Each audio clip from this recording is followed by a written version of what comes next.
All right, so wrapping up the summer report series today, we're taking a look at the Vancouver Canucks. Make sure to give this video a thumbs up and a subscribe. Let's continue this summer report series today looking at the Vancouver Canucks.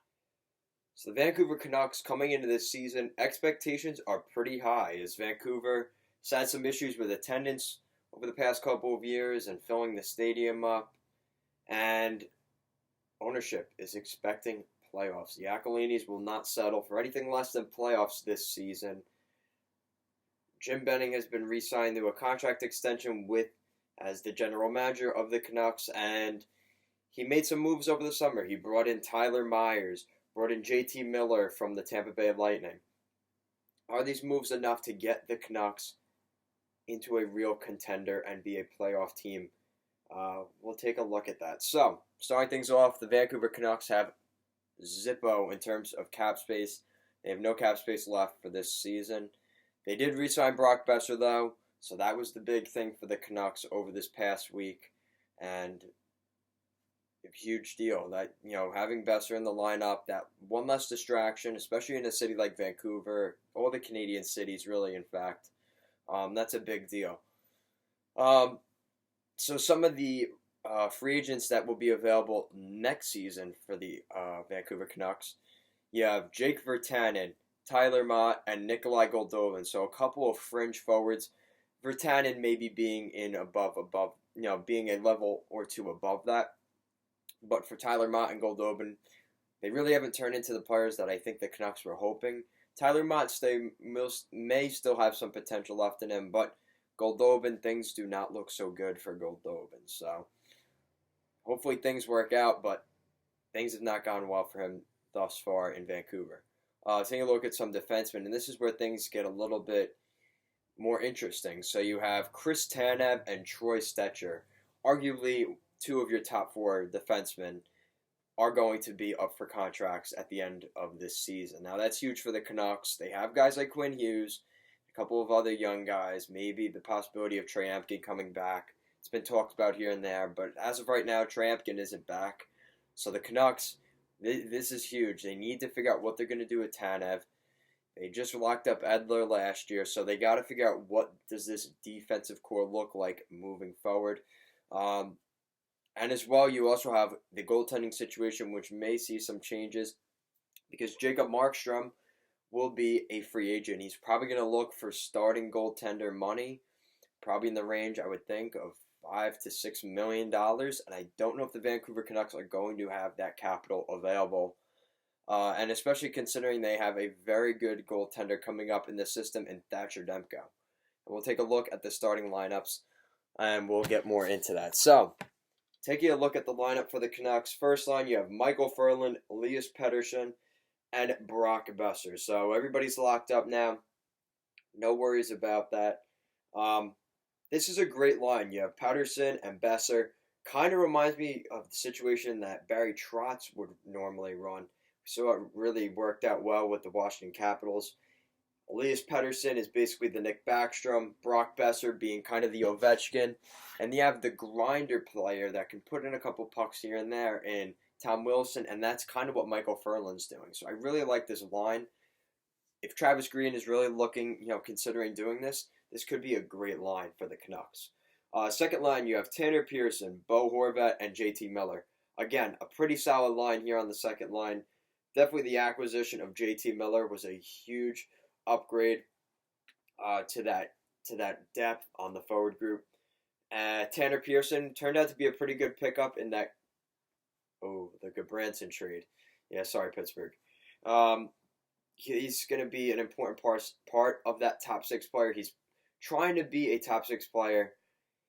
I think he's more of a top nine, better suited on a third line role, but we'll see how he does with that second line. And Bo Horvat is as good as always.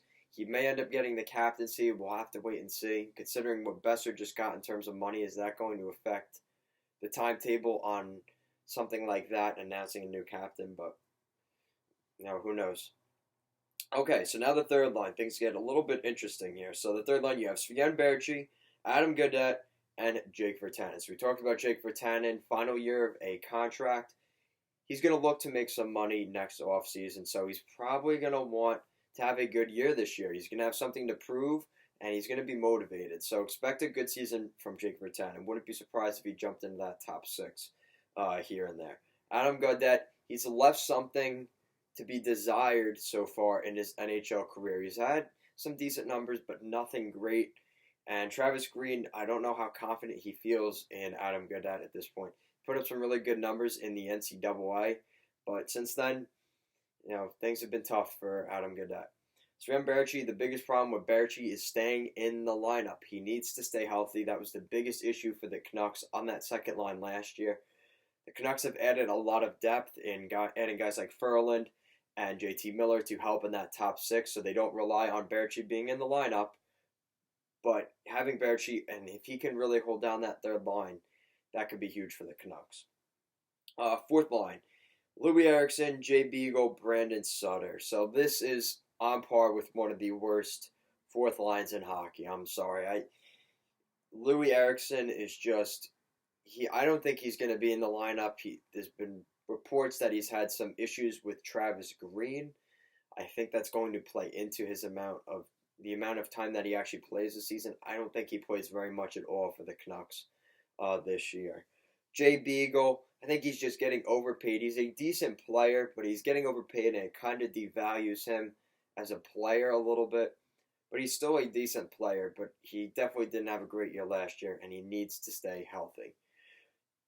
Brandon Sutter, kind of the same situation as Jay Beagle, just a little bit overpaid and really not producing the way that they hoped he could. They were hoping he could be a top six center on this Canucks team, and he's kind of flailed away from that.